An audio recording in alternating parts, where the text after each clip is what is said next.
Welcome to the Independent Advisors Podcast, where we dive into the world of stocks, tradable markets, and financial planning with Jessup Wealth Management's Chief Investment Officer, Mark McKelvey, and CEO, Matt Jessup. You'll hear tips, tricks, and strategies to address your financial well-being, and most importantly, conveyed in a way that everyone can understand.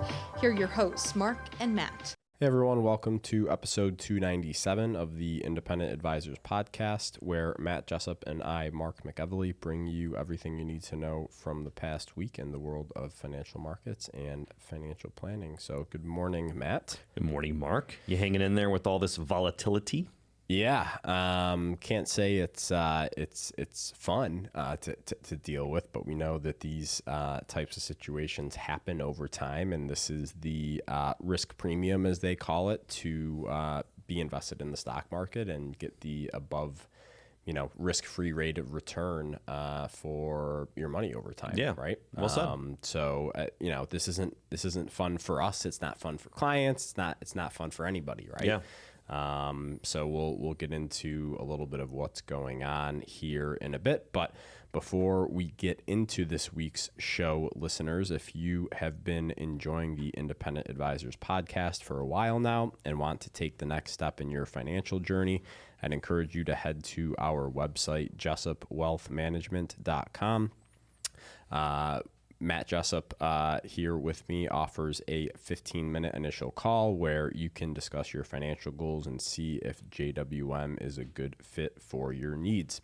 Scheduling is easy. Once you land at jessupwealthmanagement.com, just click Schedule Initial Call and select a time that works best for you.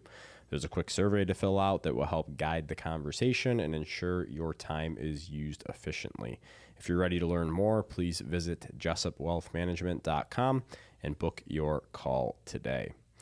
As always, we will quickly review the month-to-date and year-to-date performance of the major market indices that we track. This data is from YCharts and as of the market close on April 23rd. S&P 500 index down 4.2% for the month and down 8.6% for the year. The Dow Jones Industrial Average down 5.7% for the month and down 6.9% for the year. The Nasdaq Composite Index down 3.4% for the month and down 13.5% for the year. The Russell 2000 Small Cap Index down 4.6% for the month and down 13.9% for the year. And finally, the Vanguard All World ex-United States ETF up 0.6% for April and up 6.3% for the year.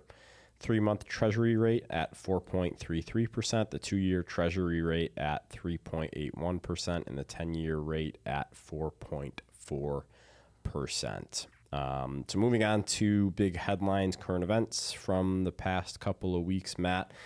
As we've been saying, the tariff news just continues to change by the day. And, the 90-day tariff pause 2 weeks ago did provide some relief for investors, at least for the short term, which I think is good. But you continue just to hear contrasting information coming out. So, the administration came out and said that talks are ongoing with China and the tariff rates aren't going to be as high as initially were stated a couple weeks ago. And then you had China come out overnight and say, we haven't had any additional talks with the U.S. So we're in a state where I don't think can trust really anything that's coming out of anyone's mouths right Feels now. like it at times. So I think, you are trying to see the market price in what's really happening here.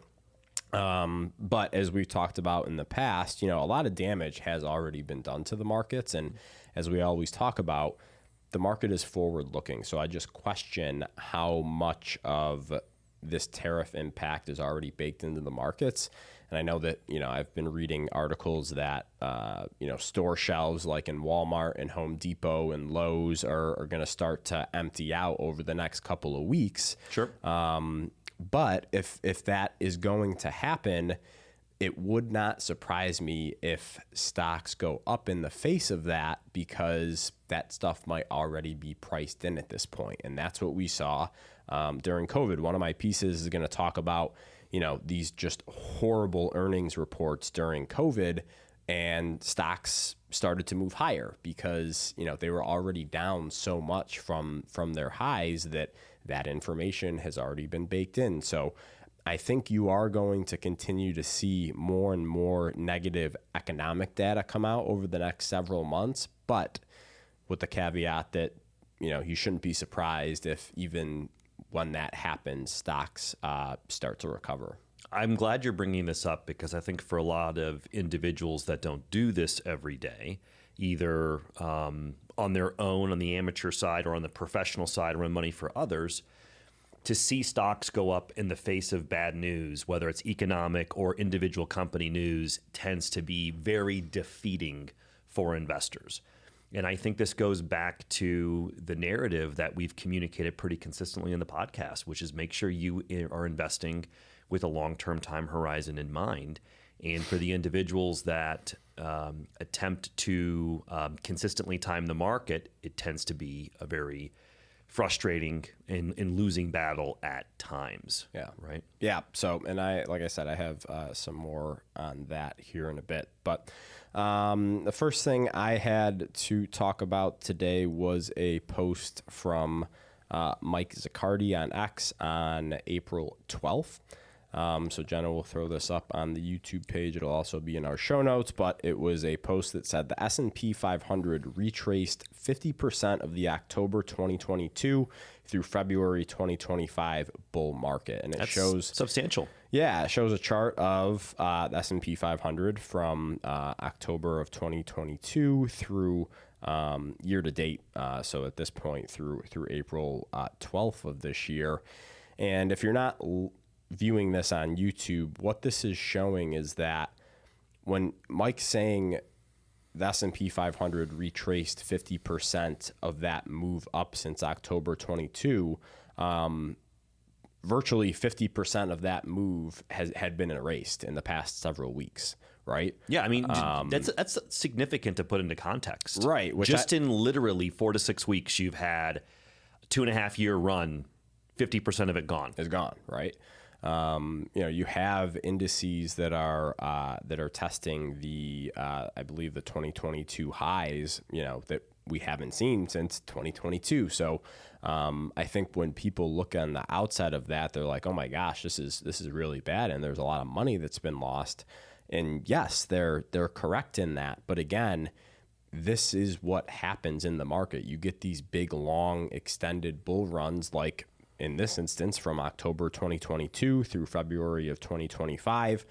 And then you have a 50% pullback or a 60% pullback of that move before markets start to bottom and recover and move higher. So this is something that we've seen play out in history again and again and again. And it sounds scary that 50% of that gain has been lost, but it's not permanently lost if you're not timing the market. And I think that's where people get into the trouble. They're like, oh, year to date, I've lost 20% or 15% or whatever that is. But if you look at it through the lens of when you started investing, this has probably happened a handful of times. So it does put into context, though, just how violent and volatile this move to the downside has been just since, late March, early April. Great point. And my second point, I think we should talk about, and I will verbalize this for our traditional podcast listeners, is on this chart, it shows all of these smaller corrections along the way leading up to this February. You'll see a series of 5 to 10% corrections, and I can visually count very quickly 1, 2, 3, 4, 5, 6, 7-ish, 5 to 10% corrections along the way. And my reminder for investors again is, if you are seeking to sell your securities during one of those corrections or those times of uncertainty, the buyer is going to demand a discount, which is why you see these types of equity price sell-offs. We got to make it simplistic because it is that simple. Yeah. And so when you have a lot of uncertainty hit the market over the last couple of weeks, it's no surprise that if someone wants to sell, that buyer is going to want a discount. And so what happens when some certainty comes back to the market, or the market's forward looking, say 9 months down the road, it's when you start to see some bottoms. Right. Yeah. And I think it's really, I'm glad you brought that up. It's important to remember that the stock market is based on supply and demand. It's what people are willing to pay for a specific index or a specific stock. People say that earnings drive stock prices, but I think earnings drive people to buy or sell stocks. They drive people's behavior, right? At the end of the day, it's just a market, and it's worth what someone is willing to buy or sell it for. And like you said, during times of uncertainty, people that are buying are like, hey, I need a 10% discount, than what you want to sell it at. Yeah, to right? price this in. And what happens also is, why do you think conservative areas of the market tend to do better in times of uncertainty, right? So think of the traditional safe havens during a market correction. No matter what the reason is for the market correction, what does it tend to be? Historically, consumer staples, utility stocks, healthcare, the stuff that we use, quote unquote, no matter what. You can't live without. Yeah. And what tends to happen, and not to say it's going to happen this exact way over the next quarter or two, but let's just go under the assumption that the market starts to recover sooner rather than later. What wouldn't surprise me is to see people sell all the conservative safe havens and buy up all the beaten down stuff. It's just normally that rotation and kind of how it works. So I just want to throw it out there that don't be surprised all of a sudden if all the safe havens become the ATM. You got to get the cash to have it go back into the growth stocks. Wouldn't surprise me at all. Right. And whether that starts in a day or 3 months or 9 months, we don't know. We don't know. Right. Second thing I had was a blog post from Michael Batnick on April 13th titled, "Who Are You Listening To?" So he says, everybody knows that stocks are a better long-term investment than cash or bonds, but everybody also knows the pain you must endure to earn those long-term returns is too much for some people to stomach. That's why it's called a risk premium. Investors demand compensation for being invested during the times when it feels like you want to vomit. Wow, this is pretty timely that you picked this. It is very timely. Wow. So, Okay. There are no guarantees when it comes to investing, but generally speaking, volatility spikes subside, and when investors who can hang on are rewarded. When volatility spikes subside, investors who can hang on are rewarded. Watching dollars vanish from your investment account week after week is painful and frightening. A few weeks ago, when futures were tanking and Bitcoin was crashing below 75,000, I saw someone whose opinion I value tweet something about how it was the end of the bull market and that prices for Bitcoin could fall to 10,000. And I think, Matt, as of right now, Bitcoin is around 94,000 still. So that this is yet to come to fruition. Okay. That's that. Yep. And I'll admit, I thought about selling it all. My point has nothing to do with Bitcoin. Replace that with any person or any asset. If you're not careful about whose opinion you let enter your brain when emotions are heightened, it's easy to hit a button you will regret pushing when fear takes over the steering wheel. Remember, nobody can see the future. It doesn't matter what their credentials are, how much money they manage, how many followers they have, or how right they've been lately. You can't control where the market goes, but you can control how much noise you allow to pollute your brain. So I thought this is really good. And the height of this is when there's volatility and selling in the market. You have all of these experts on X or, writing their own blog posts telling you what exactly is going to happen in the future. Yeah. And I'm fine with that if people have data to back it up and it's not just a pure opinion. Like people like Ryan Dietrich, whose work that we quote a lot on this podcast, he says, hey, this is happening right now.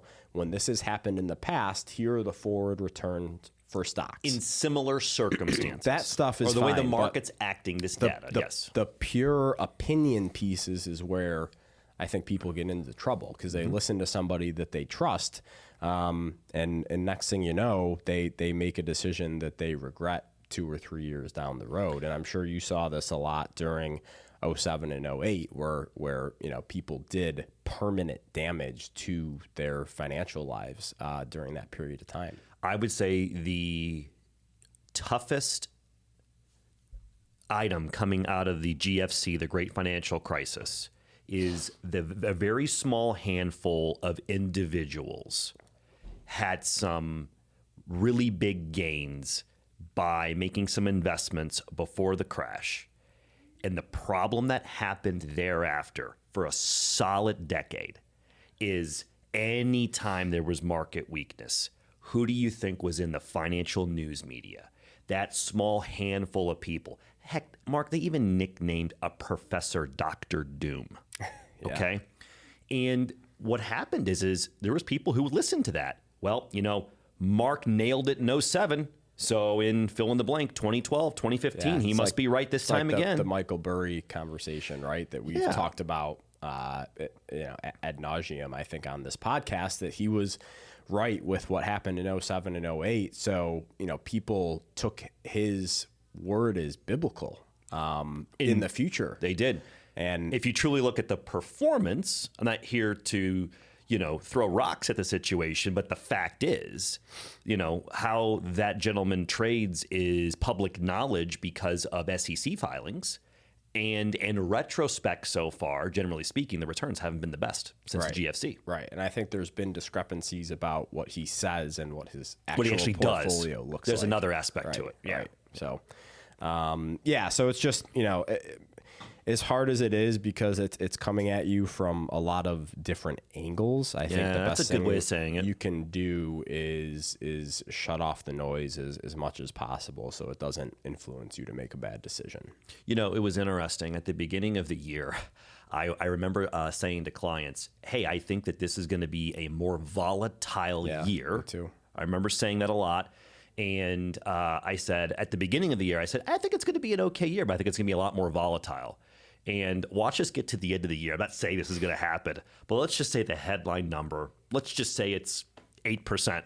If someone went to bed on January 1st and woke up December 31st and just saw that their account was up 8, they have no idea the roller coaster that their portfolio went through. Right. And I think a lot of people will be better off doing that. It's like, hey, check your balance on 12/31 and then don't check it again until 12/31 of the following year, because everything in between, there's so much that happens especially in between. People with such a long-term time horizon. I had a gentleman reach out in his late 30s, like, should I be changing my overall risk level?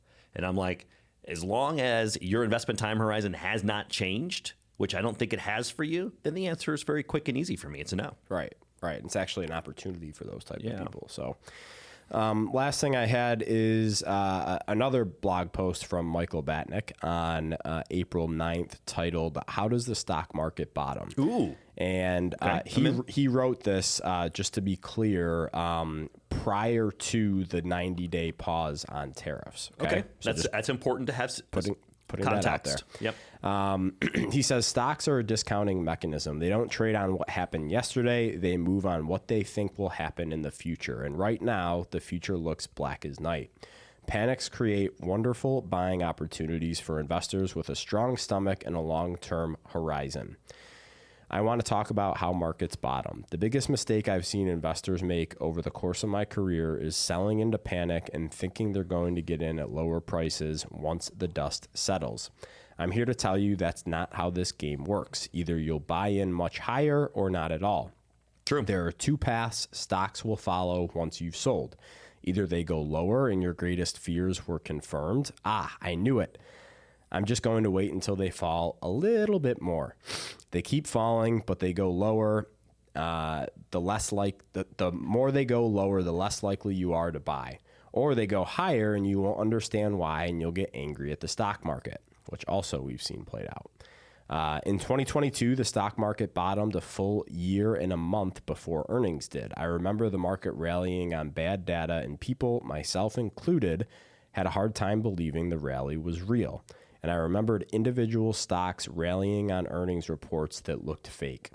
In October of 2020, Carnival Cruise reported that revenue dropped from $6.53 billion during Q3 of 2019 to $31 million in Q3 of 2020, a crash of more than 99.5%. Of top-line sales revenue.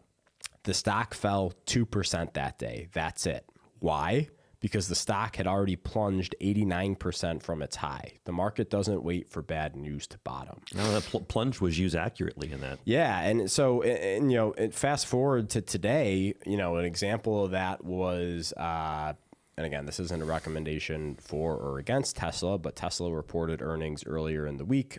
A lot of companies have reported this way as well. Report was horrible. Sales down, guidance down, earnings down. And then the stock was up the next day, right? And some people, it's hard for them to wrap their heads around that and be like, wait, there's bad news, but then the stock is up. Well, what you probably haven't seen is Tesla's already down 50 or 60% from its all-time high. So again, just an example of how the market is forward-looking and it's not pricing in things that have already happened. Yes, and again, not a recommendation for or against this next name, but I think you and I were talking about a home builder, D.R. Horton, a week ago. Yeah. Similar type of data feed, right? And the stock was up the next day. So it's interesting to kind of see those reactions, because that's a tall tale sign to someone like myself. Oof. That stock may have bottomed. Well, and I think that's important for people to know. If you start to see this be a more and more consistent theme through earnings season, which we're in right now, I think Alphabet reports tonight, and I think a lot of the big tech companies are next week and the following week. Correct. If you start to see poor reports and earnings calls are bleak, people aren't optimistic, and stocks rally on that news, I think that is a good sign thing if and you're long the market. Part of the recovery process for the market. Well said. So I would continue to expect bad earnings reports over the next couple of weeks, but if stocks can be flat or even slightly up during that time period, I think that's a very good sign. I love the education that you and I do in this podcast. This is fun. It's great. This is great. fun. So I hope I'm right. No, but I hope I'm right, because see, it's very possible for these companies to continue reporting poorly and the market continues to fall. Again, our listeners and viewers are learning that, okay, if the earnings come out, they're negative and a stock drops, okay, it wasn't priced in. But at least we are providing some insights that, when a stock reports horrible earnings, lowers their outlook, and it's up, why can that be? We're providing that education and that situational awareness, which this is fun. Yeah, it's great. My first piece is about bearish sentiment being extreme. And the reason I like bringing this up consistently to our listeners and viewers is historically, if somebody is bearish, their portfolio tends to reflect that sentiment. Not always the case, but it tends to. And when you see extreme readings on these data points, I tend to perk up, because it tends to be more of a contrarian type of data point for me, right? And let's just use the analogy. If everyone's doing the same thing in the market, whether selling or buying, and it hits extreme levels either way, you kind of want to take note, right? You talked about the market being driven by supply and demand, right? And if all of a sudden you hit a point of seller exhaustion, there's only one thing left at that point. You're going to have buyers coming back into the mold. And that's what you might be seeing in some of these earnings reports. This piece, it has to do with a weekly question that has gone out from the American Institute of Individual Investors, AAII. They started this survey back in the late 80s. It's a singular question every week. What is your investment stature? And you can only answer it one of three ways. That's it. You're bullish, bearish, or you're neutral. To have respondents, Mark, say they are bearish at a level of at least 50% or more of respondents is very, very rare. Okay? So Jenna will put up this chart for our YouTube viewers. This will be in our show notes. This chart goes back to the late 80s. And right now it is showing that when I did this, when I pointed out and prepped for this podcast, this data point was from April 17th. I saw the fresh one this morning. We are now technically 9 consecutive weeks. This will say 8. That's funny. I was just pulling this up because I was like, I thought I saw something this morning that it's actually been to 9. So I think the survey is on a Wednesday. Got I it. think is what happens. Got it. So yeah, I mean, let's just take us into context. Not even during COVID, 2008, the dot-com collapse, the 1990 bear market, you never had anything to this consistency and to the extremes of the sentiment surveys that we are seeing. I made an argument on the podcast, I don't know, I think it was like a month ago, utilizing the University of Michigan Consumer Sentiment Survey, that I think part of the reason for such the extreme viewpoints could be politically motivated, right? But at the end of the day, with bearish sentiment readings this extreme, they tend to be a contrarian indicator for me. And what I can't tell listeners and viewers is does it mean the market has bottomed already and we're recovering? Is there more pain to go and we're going to retest the lows that we experienced a couple of weeks ago? You and I both don't know that. But what I do know is when I start to see these such extreme indications, I can only assume that people's portfolios will posture that, and at a certain point, there's seller exhaustion. Yeah, for sure. And I think, when people tend to make those portfolio moves, they're usually too late. So if you continue to see, this streak go from, 9 weeks to 12, 13, 14 weeks, where there's more bears than bulls, then I think ultimately when the market does recover, it's going to happen a lot quicker than people think. And a lot of people, unfortunately, are going to miss that move higher. I agree, because you could have the market close one day and the next day it opens up at 9:30. I mean, heck, you talked about the returns month to date in a lot of these indices, 5, 6, 7% down. At any moment, we could end this month positive. That's just how wound this market is either way. My next kind of data point I always find interesting at these extreme times is insider buying or selling data. Barron's does a good job of showing and illustrating this data. And the date on this is April 21st. And what you're going to see is in this chart that Barron's had, it's indicating that the ratio of buyers to sellers, insiders of companies, right? They have inside information. They have windows that they can legally do this. It's showing a pretty dramatic amount of insider buying compared to selling. And what do you always say when it comes to this data? I know you kind of have a viewpoint when you see this. Yeah, well, these corporate insiders have to report their transactions, right? So you see them buying stock and selling stock all the time. And what I like to say is, these people only buy stock for one reason, and that's to make money because they think their company's stock or other stocks are going higher. But they can sell for a multiple of reasons, right? If they need liquidity to buy a new house or send their kids to college or buy a new boat or buy a new car. Or that individual or that company stock becomes a significant larger piece of their overall net worth. Correct. There's a lot of reasons, but there's only one reason why they buy. Yeah, so it's hard to understand the reason why someone's selling, but when these people are buying that have usually a lot more information than people like me and you, it's something to pay attention to. And you've seen you saw this ratio if you're watching this on YouTube, this chart turned very bullish that corporate insiders were buying pretty heavily in August of last year. And that's when we had that at the end of August, that big correction in the market, and you saw insiders stepping in, and you're kind of seeing that same thing right now. Not to say that it's a perfect indicator, but if corporate insiders were selling stock hand over fist right now, I'd be a lot more concerned. Well said. Now, this last piece I found pretty interesting. The underlying data is from Goldman Sachs. Goldman Sachs has a proprietary, what they call it, a policy uncertainty index. What I can't speak to is the formula at which this index is made up of, but I wanted to illustrate just some historical times What you're going to see on this chart, listeners and viewers, is Goldman has roughly about 10 data sets. And I'll just name off the points.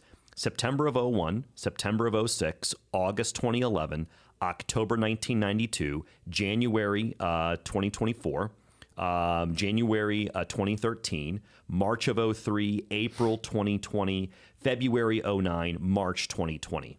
And what this will show is that what are the forward-looking returns for the S&P 500 1 year after a spike in their proprietary policy uncertainty index? Well, and I would argue that you want to talk about policy being uncertain, you're in the middle of it right now. Right. I mean, if you wanted to define policy uncertainty in the last 10 years, boom, April 2025. it is April of this year. The reason that I wanted to show this and talk about it to listeners and viewers, Mark, is it shows that more often than not, after these periods of uncertainty, the market prices that in, and then you tend to have certainty one way or another. And if you look historically, the market tends to recover. Now, there's a couple data sets where it was negative 1 year later. So let's talk about that first. So September of 01, September of 06, the forward-looking returns for the S&P were negative. So does this guarantee, just because we're going through policy uncertainty, that the market's going to be higher a year from now? It does not. But when you often look through the lens of history, when similar circumstances of uncertainty spike, the market discounts it, and then more data comes out, time heals that for one way or another, and the forward-looking returns in this chart aren't too shabby. Mm-hmm. So any thoughts or comments? No, it's kind of a good consistent theme with what we've been talking about today, is that what people would think would happen in the stock market based on the news or the headlines going on around the world is the complete opposite, right? It's the George Costanza effect. It's, sure, you know, there's a news headline that you think would influence something one way, and it actually does the complete opposite of that. Mm-hmm. And this is just another great example of that. It's just uncertainty, while in the near term is not fun to go through, it does provide a lot of opportunity in the long run. And I've likened this sell-off to March of 2020, since that was the last violent quick sell-off that we had. And look, after March of 2020, a year later, S&P 500 was up 63%, which during March of 2020, it seemed like the world was coming to an end. Yeah, I mean, heck, we had a couple of days there. I still have the screenshots saved on my computer. You know, the S&P, I remember going home one day, the S&P was down 10.3% on one of those specific trading days. I mean, that is just massive, historic moves in the indices, let alone the individual names. Yeah. And then the next day it'd be up 8. I mean, it's just, and obviously we've experienced very similar bouts of volatility the last couple of months. I've aged the last couple of months. Yeah, I think a lot of people have. Yeah. And it makes it harder, right? In today's day and age, with the technology that we have, and being able to see your account balances on your phone, and being bombarded with it on, when you're watching TV, and, if you're a subscriber to, news apps, getting, constant alerts throughout the day about what's going on, it doesn't make it any easier. No. I'm sure this stuff was easier 30 years ago. And I think that's part of the reason why these moves are more violent and more quick to the downside, is that people get information a lot more. I mean, heck, 30, 40 years ago, you had to wait to get home from work at night to watch the nightly news to figure out what happened in the stock market. Or read the paper the next morning. Right. So the economy was a lot slower moving, right, than it is now. And I think, that's why you see these larger swings. And I know you've talked about that for some time now, that you think we've kind of entered this new era of that these are what bear markets and corrections are going to look more like, rather than the slow, death by 1,000 cuts. I agree 100%. I truly feel that volatility to the upside and downside is going to get magnified as the information flow becomes quicker and easier to obtain. We got to remember, at the end of the day, this is important for our listeners and viewers to remember, For the financial news media, there is only two guiding emotions. There's only two: fear and greed. That's it. And so when you are at the grips of fear, those headlines, they're getting more clicks. They're making more money. And in the opposite, when the market's really rallying, they're going to be on top of that too. Fear and greed is what drives the clicks. Yeah, for sure. For sure. Well, anything else you want to share with listeners? I think it's just earnings season, Mark. I think you might see some more volatility in individual names. You are starting to see overall market volatility, indexes and indicators come down some. I don't think we're out of the woods yet by any means, but I'll definitely continue to watch how some of these earnings come out, the policy narrative from the administration. I think the next couple of weeks are going to continue to be very, very eventful. Yeah, I agree. If it's anything like it's been for the past several weeks, continue to expect more news, more headlines, and more noise. So we will get through this, which might take some time, as it always does. But we want to thank everyone for listening to episode 297 of the Independent Advisors Podcast, and we will be back with you next week. Take care, everyone. Thank you for listening to the Independent Advisors Podcast. If you're interested in hearing more, hit the subscribe button so you can be notified every time a new episode gets released. Feel free to share with friends, family, and follow us on Twitter at Jessup Wealth, Facebook, and LinkedIn. Mark and Matt will continue to share beneficial information on these social media sites. Also, check out the podcast tab on their website. That's www.jessupwealthmanagement.com. There you'll find links to every episode of the Independent Advisors. Have questions or topics you want to discuss on the show? Message us on Twitter, LinkedIn, or send an email with the words questions and topics in the subject line to inquiries@jessupwealthmanagement.com. We'll talk about it right here on the podcast. Certain sections of this commentary may contain forward-looking statements based on reasonable expectations, estimates, projections, and assumptions. Forward-looking statements are not guarantees of future performance and involve certain risks and uncertainties which are difficult to predict. All indices are unmanaged and are not available for direct investment by the public. Past performance is not indicative of future results. This podcast is provided for general informational purposes only and does not constitute either tax, legal, or financial advice. Although we do go to great lengths to make sure our information is accurate and useful, we recommend you consult a tax preparer, professional tax advisor, financial advisor, or lawyer regarding your specific circumstances. Investing involves risk, including the loss of principal. No strategy can guarantee any objective or goal will be achieved.